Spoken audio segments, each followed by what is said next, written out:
শিক্ষার্থী বন্ধুরা, আপনাদের সবাইকে স্বাগতম জানাচ্ছি আমাদের আজকের লেকচারে। আজকে আমরা কথা বলবো সেন্ট্রাল নার্ভাস সিস্টেমের ফিজিওলজি নিয়ে।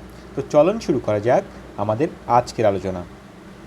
আমরা জানি সেন্ট্রাল নার্ভাস সিস্টেমে দুই ধরনের সেল থাকে, একটাকে আমরা বলি নিউরন এবং অন্যটাকে আমরা বলি নিউরোগ্লিয়া। নিউরন থাকে 100 বিলিয়নের মতো। কতটুকু নিউরন থাকে? 100 বিলিয়ন। কিন্তু নিউরোগ্লিয়াল সেল 2 to 10 টাইমস বেশি থাকে, 2 থেকে 10 গুণ বেশি থাকে নিউরন থেকে। তাহলে নিউরন যদি 100 বিলিয়ন হয়, তাহলে গ্লিয়াল সেল 2 গুণ বেশি বা 2 থেকে 10 গুণ বেশি থাকবে। এটা আমরা মনে রাখবো। আমরা গ্লিয়াল সেল হচ্ছে দুই ধরনের গ্লিয়াল সেল আমরা পাই। একটা হচ্ছে সেন্ট্রাল নার্ভাস সিস্টেমে গ্লিয়াল সেল পাই এবং পেরিফেরাল নার্ভাস সিস্টেমে আমরা গ্লিয়াল সেল পাই। সেন্ট্রাল নার্ভাস সিস্টেমের কী কী গ্লিয়াল সেল আমরা পাই? আমরা মনে রাখি অ্যাস্ট্রোসাইট, অলিগোডেন্ড্রোসাইট এবং microglia. Astrocyte, oligodendrocyte, microglia. Astrocyte, oligodendrocyte, microglia. আর পেরিফেরাল নার্ভাস সিস্টেমে আমরা কী কী গ্লিয়াল সেল আমরা পাই? পেরিফেরাল নার্ভাস সিস্টেমে আমরা গ্লিয়াল সেল পাই, দুইটা এস আমরা মনে রাখবো, সোয়ান সেল এবং satellite glial cell. Schwann cell এবং স্যাটেলাইট সেল। তাহলে আমরা সেন্ট্রাল নার্ভাস সিস্টেমে পেলাম অ্যাস্ট্রোসাইট, অলিগোডেন্ড্রোসাইট, মাইক্রোগ্লিয়া। আর পেরিফেরাল নার্ভাস সিস্টেমে আমরা পেলাম সোয়ান সেল এবং স্যাটেলাইট সেল। এই দুইটা কথা কিন্তু আমরা মনে রাখবো। এখন এগুলোর কাজ আমাদের জানতে হবে।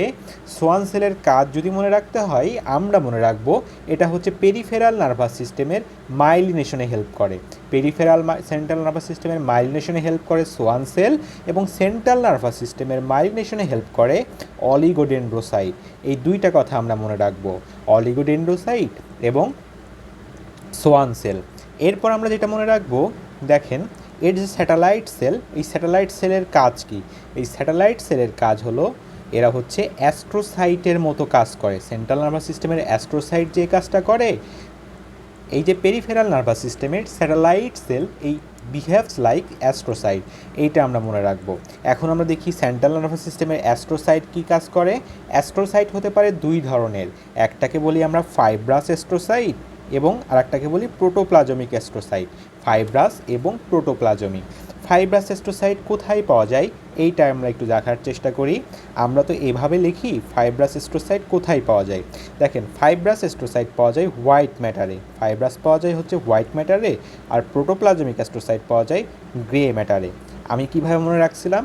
আমি এভাবে প্রে লিখি আমরা কিভাবে? প্রার্থনা করা, পি দিয়ে লিখি না, তারপরে লিখি না, মনে রাখবো প্রোটোপ্লাজমিক পাওয়া যায় হচ্ছে গ্রে ম্যাটারে। ঠিক আছে, প্রোটোপ্লাজমিক অ্যাস্ট্রোসাইট পাওয়া যায় গ্রে ম্যাটার, আর ফাইব্রাস অ্যাস্ট্রোসাইট পাওয়া যায় হোয়াইট ম্যাটারে। এতটা আমরা মনে রাখবো। এখন আমরা দেখি ব্রেইনের ম্যাক্রোফেজ কোনটা, ম্যাক্রোফেজ লাইক সেল কোনটা, সেটা হচ্ছে মাইক্রোগ্লিয়াল সেল। আমরা তো পড়ছি লিভারের ম্যাক্রোফেজ কোনটা, কুফার সেল। স্কিনের কোনটা, ল্যাঙ্গারহ্যান্স সেল, তাই না?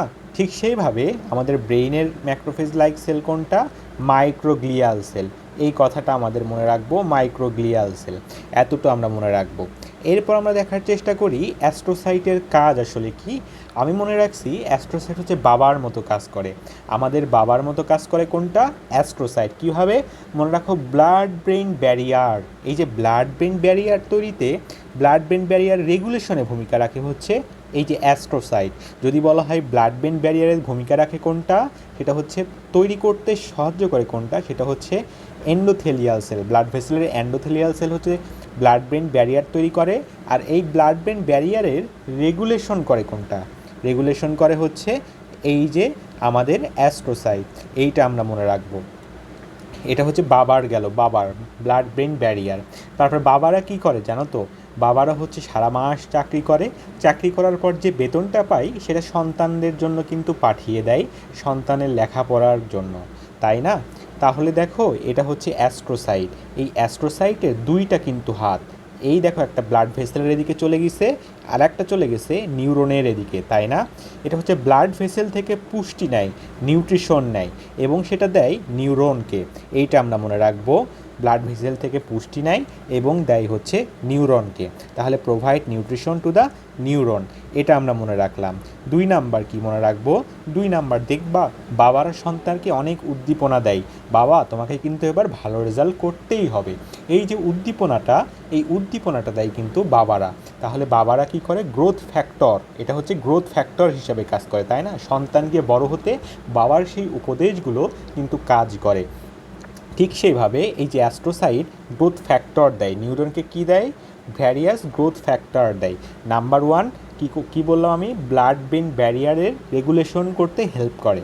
2 নাম্বার বললাম এরা নিউট্রিশন নেয়, ব্লাড ভেসেল থেকে নিউট্রিশন নেয় এবং নিউরনকে সেই নিউট্রিশনটা দান করে। এটার কিন্তু 2টা হাতের মতো, এই হাত দিয়ে নেয় এবং এই হাত দিয়ে দান করে। 3 নাম্বার আমরা জানলাম বাবা যখন সন্তানদেরকে বলে বিভিন্ন ধরনের মোটিভেশনাল কথা বলে এবং এটা সন্তানের জন্য বৃদ্ধিতে হেল্প করে, সন্তান যাতে এই কথাগুলো শুনে ভবিষ্যতে বড় মানুষ হতে পারে, তাই না? এটা হচ্ছে গ্রোথ ফ্যাক্টর হিসাবে কাজ করে। এইটা আমরা মনে রাখবো, এই 4টা কথা। এরপর আমরা মনে রাখবো, আমরা জানি সেন্ট্রাল নার্ভাস সিস্টেমের মাইলিনেশনে কে করে? অলিগোডেন্ড্রোসাইট, তাই না? অলিগোডেন্ড্রোসাইট। এবং পেরিফেরাল নার্ভাস সিস্টেমের মাইলিনেশন করে হচ্ছে সোয়ান সেল, তাই না? সোয়ান সেল, সোয়ান সেল হচ্ছে পেরিফেরাল নার্ভাস সিস্টেমের মাইলিনেশন করে। একটা জিনিস মনে রাখবা, এই যে একটা সোয়ান সেল একটা মাত্র পেরিফেরাল নার্ভাস সিস্টেমের মাইলিনেশন করে, একটা সোয়ান সেল একটাই করে, তাই না? কিন্তু দেখো এই যে অলিগোডেন্ড্রোসাইট, যদি এটা তুমি দেখে খেয়াল করো, দেখো একটা অলিগোডেন্ড্রোসাইট অনেকগুলো সেন্ট্রাল নার্ভাস সিস্টেমের কিন্তু মাইলিনেশন করতেছে, অনেকগুলো। তাহলে একটা সোয়ান সেল একটা মাত্র পেরিফেরাল নার্ভাস সিস্টেমকে মাইলিনেশন করে, কিন্তু একটা অলিগোডেন্ড্রোসাইট অনেকগুলো সেন্ট্রাল নার্ভাস সিস্টেমকে কিন্তু মাইলিনেশন করে। সেজন্য মনে রাখবা, কোনো কারণে যদি একটা সোয়ান সেল মারা যায় তাহলে এটা শুধুমাত্র একটা নিউরনই মারা যাবে, এটা হচ্ছে লোকাল ডিজিজ হবে, তাই তো? লোকালাইজ ডিজিজ হবে, একটা মাত্র নিউরন মারা যাবে। কিন্তু একটা অলিগোডেন্ড্রোসাইট যদি মারা যায়, মনে রাখবা একটা অলিগোডেন্ড্রোসাইট প্রায় 50টা নিউরনের মাইলিনেশন করে, প্রায় 50টা। তাহলে প্রায় 50টা নিউরন কিন্তু, নিউরনের অবস্থা কিন্তু মানে নিউরন কিন্তু মাইলিনেশন হবে না। তাহলে সেই ডিজিজটা হবে, সেই ডিজিজটাকে আমরা কি বলি? Diffuse disease. আর এখানে যদি একটা সোয়ান সেল মারা যায় তাহলে একটা নিউরনের মাইলিনেশন হবে না, মারা যাবে না নিউরন, আমি ভুল বলেছিলাম। এটাকে আমরা বলি লোকালাইজ ডিজিজ। উদাহরণ কোনটা? লোকালাইজ ডিজিজের উদাহরণ হচ্ছে গুলেন ব্যারি সিনড্রোম। আর ডিফিউজ ডিজিজের উদাহরণ হচ্ছে মাল্টিপল স্ক্লেরোসিস। এই কথাটা আমি মনে রাখবো, মাল্টিপল স্ক্লেরোসিস। এতটুকু আমরা মনে রাখলাম। আমরা যে বারবার বলতেছি মাইলিনেশন, এই মাইলিনেশনটা কি এইটা আমরা দেখব। দেখেন মাইলিনেশন বলতে আমরা কি বুঝি? এই যে ধরি হচ্ছে অলিগোডেন্ড্রোসাইট বা সোয়ান সেল। আমরা জানি অলিগোডেন্ড্রোসাইট করে সেন্ট্রাল নার্ভাস সিস্টেমের আর সোয়ান সেল করে পেরিফেরাল নার্ভাস সিস্টেমের, তাই না? এই প্রত্যেকটা সেলের একটা প্রসেস থাকে, এই যে একটা প্রসেস দেখতে পাচ্তেছেন, এই প্রসেসকে বলা হয় সাইটোপ্লাজমিক প্রসেস, তাই না? এই প্রসেসটাকে কি বলা হয়? Cytoplasmic process. এই সাইটোপ্লাজমিক প্রসেসটা দিয়ে একটা সোয়ান সেল বা অলিগোডেন্ড্রোসাইট যখন একটা নিউরনের কোন অংশ একজনের চারপাশে যখন র্যাপ করবে, যে র্যাপ করতেছে, পেঁচাইতে অ্যাপ্রক্সিমেটলি যখন 100 বার পেঁচাবে তখন একটা লেয়ার পাবো, তাই না? একটা প্লাজমা মেমব্রেনের একটা লেয়ার পাবো। এই লেয়ারকে বলা হয় মাইলিনেশন। তাহলে মাইলিনেশন মানে কি? অলিগোডেন্ড্রোসাইট বা সোয়ান সেল র্যাপ করবে নিউরনকে approximately 100 times with their cytoplasmic process, এবং যেটা তৈরি করবে সেটাকে আমরা বলি মাইলিনেশন। এতটা আমরা মনে রাখবো। এখন আমরা দেখি আনমাইলিনেটেড নিউরন সেন্ট্রাল। এখন প্রশ্ন, ধরেন এমন কি হতে পারে যে সোয়ান সেল আছে কিন্তু পেরিফেরাল নার্ভাস সিস্টেমের মাইলিনেশন করে নাই, এরকম কি হইতে পারে? উত্তর হবে হ্যাঁ, হতে পারে। সোয়ান সেল আছে কিন্তু পেরিফেরাল নার্ভাস সিস্টেমটা তবুও আনমাইলিনেটেড। এই যে সোয়ান সেল এটা এবং আনমাইলিনেটেড পেরিফেরাল নার্ভাস সিস্টেম, এই দুইটাকে একসাথে বলে সোয়ান সেল এবং আনমাইলিনেটেড পেরিফেরাল নার্ভাস সিস্টেম, এই দুইটাকে একসাথে বলে রিম্যাক বান্ডেল বলা হয়। এই যে সোয়ান সেল এবং আনমাইলিনেটেড একজনকে কি বলা হয়? Schwann cell. কি বলা হয়? Remak bundle. কিন্তু সেন্ট্রাল নার্ভাস সিস্টেমে যদি মাইলিনেটেড না হয়, মনে করো সেন্ট্রাল নার্ভাস সিস্টেমটা মাইলিনেটেড হয় না, তার মানে এখানে কিন্তু অলিগোডেন্ড্রোসাইটটা থাকে না, ঠিক আছে, তার মানে এখানে অলিগোডেন্ড্রোসাইটটা অনুপস্থিত। কিন্তু পেরিফেরাল নার্ভাস সিস্টেমে কি, পেরিফেরাল নার্ভাস সিস্টেমে যদি আনমাইলিনেটেড থাকে তাহলে বুঝতে হবে এখানে সোয়ান সেল থাকতেও পারে আবার নাও থাকতে পারে। কিন্তু সেন্ট্রাল নার্ভাস সিস্টেমে যদি আনমাইলিনেটেড থাকে তার মানে এখানে কোনো অলিগোডেন্ড্রোসাইট নাই, এটা আমরা মনে রাখবো। এবং রিমেক বান্ডেলের কথাটা মনে রাখবো। এরপরে আমরা সিনাপস নিয়ে কথা বলবো। সিনাপসের এই টার্মটা প্রথমে কে বলেছিলেন? বিজ্ঞানী চার্লস শেরিংটন বলেছিলেন। সিনাপস হতে পারে দুই ধরনের, ইলেকট্রিক্যাল সিনাপস এবং কেমিক্যাল সিনাপস। এই দুইটা সিনাপসের কথা মনে রাখবো, ইলেকট্রিক্যাল এবং কেমিক্যাল। দেখো, যদি কেউ সেন্ট্রাল নার্ভাস সিস্টেমে সিনাপস বলে তুমি ধরেই নিবে এটা হচ্ছে কেমিক্যাল সিনাপস, হ্যাঁ, কারণ ইলেকট্রিক্যাল সিনাপস খুব কম জায়গায় থাকে। সেন্ট্রাল নার্ভাস সিস্টেমের খুব কম জায়গায় এই ইলেকট্রিক্যাল সিনাপসটা থাকে। প্রশ্ন হলো কোথায় থাকে, কোথায় এই ইলেকট্রিক্যাল সিনাপসটা থাকে? ইলেকট্রিক্যাল সিনাপসটা থাকে হচ্ছে এই জায়গাগুলোতে। কোন জায়গাগুলোতে? এই যে মেইনলি আমরা মনে রাখবো ইনফিরিয়র অলিভারি নিউক্লিয়াস, এটা মনে রাখবো, অবশ্যই মনে রাখতে হবে। এই জায়গাটায় ইলেকট্রিক্যাল সাইনাপস থাকে, খুব কম জায়গায় থাকে, হ্যাঁ, খুব কম জায়গায়। এই যে একটা মনে রাখলাম, ইনফিরিয়র অলিভারি নিউক্লিয়াস, থ্যালামাস, হাইপোথ্যালামাস এবং কর্টেক্স।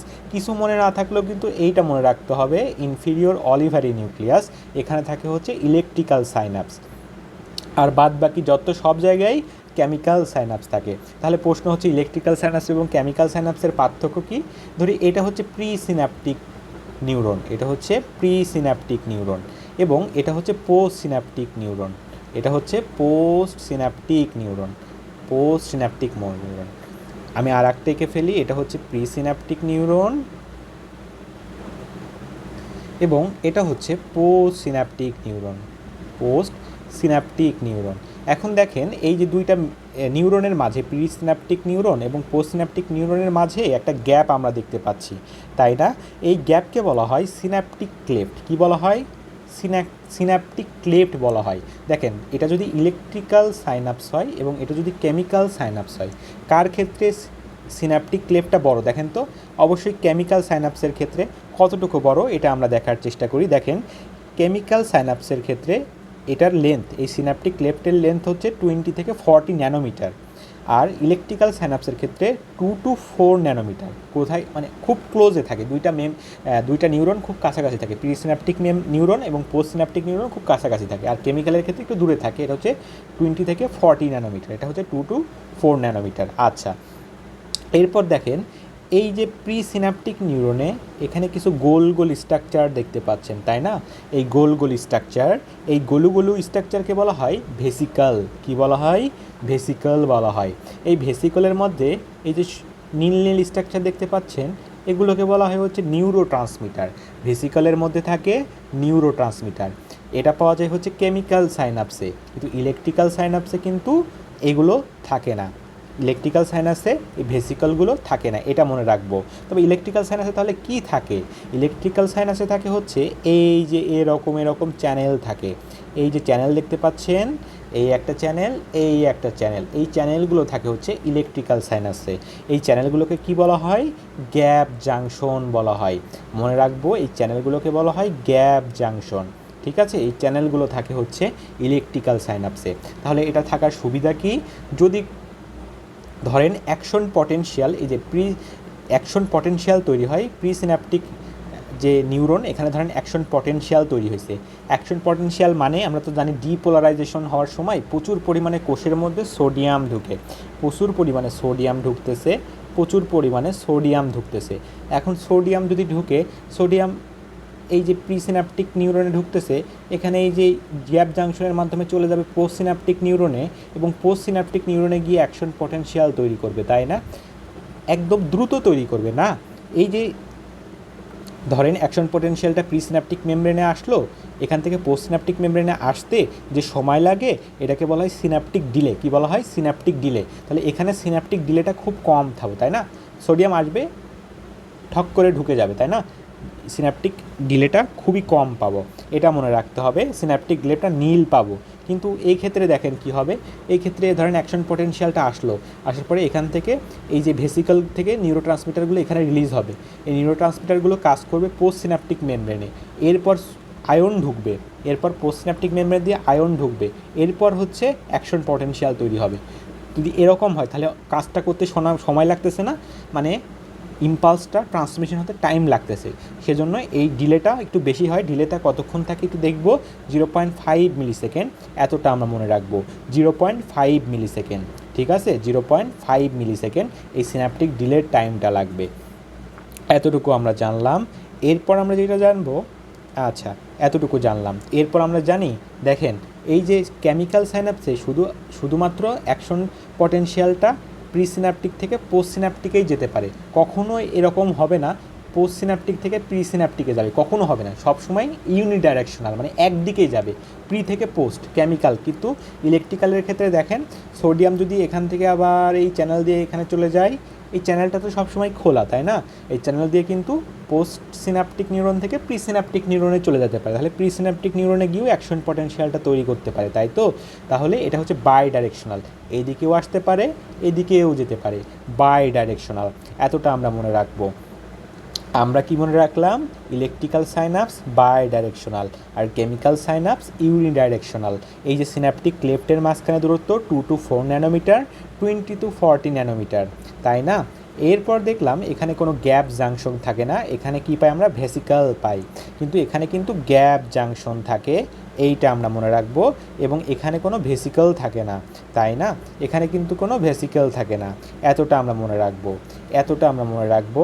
এখন আমরা দেখি এর পার্থক্য আকারে দেওয়া আছে, সিনাপটিক ক্লেফটে মাত্র 2 to 4 ন্যানোমিটার, 20 to 40 ন্যানোমিটার, তাই না? এরপর আমরা দেখলাম এখানে নিউরো ট্রান্সমিটার থাকে না ইলেকট্রিক্যালে, আর কেমিক্যালে কিন্তু নিউরো ট্রান্সমিটার আমরা পাই। এখানে গ্যাপ জাংশন থাকে ইলেকট্রিক্যালে, কিন্তু কেমিক্যালে কিন্তু কোনো গ্যাপ জাংশন থাকে না। সিন্যাপটিক ডিলে কিন্তু হয় না, কিন্তু এখানে কিন্তু আমরা সিন্যাপটিক ডিলে পাই, এবং 0.325 মিলিসেকেন্ড এইটা দেখব। এদের ট্রান্সমিশন ডিরেকশন কিন্তু বাই ডিরেকশনাল, এটা কিন্তু ইউনিডাইরেকশনাল। আর এটা আমি বলেছি মাত্র 2-3টা জায়গার কথা মনে রাখবো, ইনফিরিয়র অলিভারি নিউক্লিয়াস, থ্যালামাস এবং হাইপোথ্যালামাস। আর এখানে কিন্তু আমরা through out the central nervous system, এই কথাটা আমি মনে রাখবো। এখন দেখি আমরা কেমিক্যাল সিনাপসকে আমরা আবার ভাগ করতে পারি অ্যানাটমিক্যাল পজিশনের উপর ভিত্তি করে।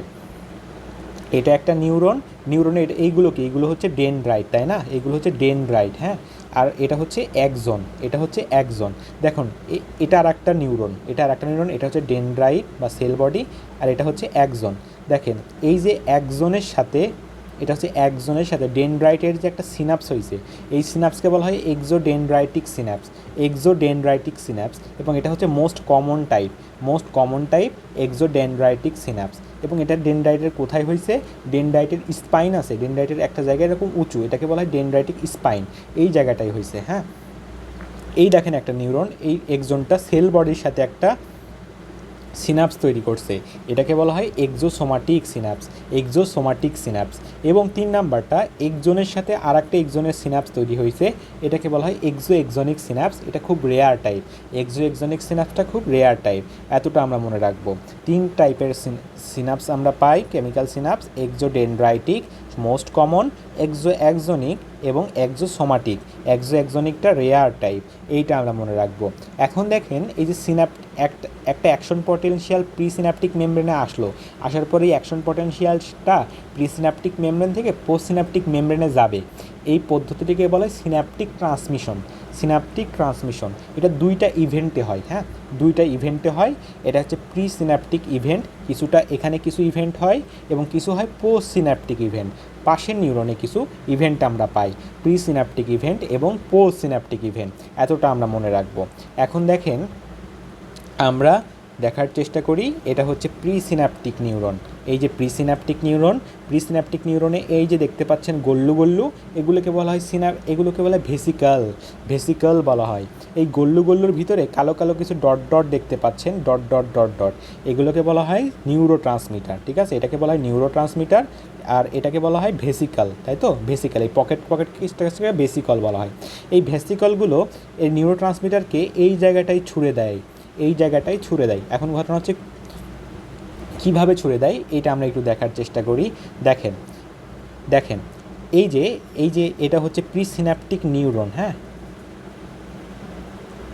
আর এই প্রিসিনাপটিক নিউরনের এই অংশটাকে বলে প্রিসিনাপটিক মেমব্রেন।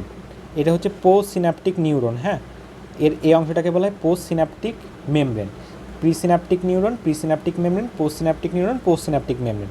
এখন প্রিসিনাপটিক মেমব্রেনের কিছু জায়গায় যে কিছু জায়গাতে কিছু জায়গা থাকে, এই জায়গা দিয়ে হচ্ছে এই যে গল্লু গল্লু স্ট্রাকচারগুলো আসে এবং এর নিউরোট্রান্সমিটারটাকে ঢেলে দেয় এই জায়গাগুলো দিয়ে, ঠিক আছে? এই জায়গায় সব জায়গায় হবে না কিন্তু, মানে এই স্পেসিফিক জায়গাতে এসেই এদের নিউরোট্রান্সমিটারগুলোকে ঢেলে দেয়। এই স্পেসিফিক জায়গাকে বলা হয় অ্যাক্টিভ জোন। কী বলা হয় ভাইয়া? অ্যাক্টিভ জোন বলা হয়, অ্যাক্টিভ জোন। এবং পোস্ট সিনাপটিক মেমব্রেনের দেখেন, পোস্ট সিনাপটিক মেমব্রেনের মূলত রিসেপ্টর থাকে। কি থাকে? রিসেপ্টর থাকে। এই রিসেপ্টরগুলো কিন্তু সব জায়গায় বেশি পরিমাণে থাকে না, মানে সব জায়গায় সমভাবে বণ্টিত থাকে না। কোথাও রিসেপ্টরের কনসেন্ট্রেশনটা অনেক বেশি থাকে, অনেক বেশি বেশি রিসেপ্টর থাকে। সেই জায়গাকে বলা হয় পোস্ট সিনাপটিক ডেনসিটি। কী বলা হয়? পোস্ট সিনাপটিক ডেনসিটি বলা হয়। অ্যাক্টিভ জোন এবং পোস্ট সিনাপটিক ডেনসিটি, এতটুকু আমরা মনে রাখবো। এখন দেখেন পোস্ট সিনাপটিক ডেনসিটি, তাহলে বললাম প্রি সিনাপটিক মেমব্রেনে আমরা একটা জোন পাই, এটাকে বলে অ্যাক্টিভ জোন। আর পোস্ট সিনাপটিক মেমব্রেনে কিছু জায়গায় রিসেপ্টরের কনসেন্ট্রেশনটা বেশি থাকে, সেই জায়গাকে বলি পোস্ট সিনাপটিক ডেনসিটি। এখন দেখেন এই যে মনে করি অ্যাক্টিভ জোনে এসে নিউরোট্রান্সমিটারগুলো ছুড়ে দিল, কিন্তু রিসেপ্টরটা মনে করি এই জায়গাটাই, তাহলে কী হবে? এই যে নিউরোট্রান্সমিটারকে অনেক দূর ঘুরে ঘুরে এই রিসেপ্টরের সাথে এসে বাইন্ড করতে হবে না? বাইন্ড করতে হবে, তাই তো? বাইন্ড করতে হবে। তাহলে আমরা এমন এক জায়গায় এই যে নিউরোট্রান্সমিটারগুলোকে ঢালবো যাতে এটা সরাসরি গিয়ে রিসেপ্টরের উপর কাজ করতে পারে। হ্যাঁ, এই ঘটনাটাকে বলা হয় সিন্যাপটিক স্পেসিফিসিটি। এই ঘটনাকে কী বলা হয়? সিন্যাপটিক স্পেসিফিসিটি বলা হয়। মানে আমরা এমন জায়গায় এই নিউরোট্রান্সমিটারগুলোকে ঢালবো যেখানে সাথে সাথে রিসেপ্টরের উপর কাজ করবে। এমন না ধরেন এখানে রিসেপ্টরটা আমরা ঢেলে দিলাম এখানে, তাহলে আস্তে আস্তে অনেক টাইম লাগবে না? হ্যাঁ, তাহলে আমরা এটাকে সিন্যাপটিক স্পেসিফিসিটি বলা হয়। এই সিন্যাপটিক স্পেসিফিসিটি রক্ষার জন্য দুইটা প্রোটিন কাজ করে। একটাকে বলা হয় নিউরেক্সিন এবং আরেকটাকে বলা হয় নিউরোলিগিন। নিউরেক্সিন বলা হয় এবং নিউরোলিগিন বলা হয়। এই দুইটা কথা কিন্তু আমরা মনে রাখবো, নিউরেক্সিন এবং নিউরোলিগিন। এরা দুইজন মিলে কি করে? একটা টানেলের মতো স্ট্রাকচার তৈরি করে, একটা কম্পার্টমেন্ট তৈরি করে। এই যে লেখা আছে কম্পার্টমেন্ট তৈরি করে। এই ধরেন এটা হচ্ছে নিউরেক্সিন থাকে হচ্ছে প্রিসিনাপটিক মেমব্রেনে, পোস্ট সিনাপটিক থাকে নিউরোলিগিন। এই যে নিউরেক্সিন এবং নিউরোলিগিন একটা কম্পার্টমেন্টের মতো তৈরি করলো। এই কম্পার্টমেন্টের এখানে হচ্ছে তারা হচ্ছে এই নিউরোট্রান্সমিটারগুলোকে ঢেলে দেয়। এই নিউরোট্রান্সমিটার পোস্ট সিনাপটিক মেমব্রেনের রিসেপ্টরের উপর কাজ করে। এতটুকু আমরা জানলাম। এরপর আমরা জানি ভ্যাসিকল নিয়ে জানি। আমরা জানি ভ্যাসিকল তৈরি হয় কোথায়?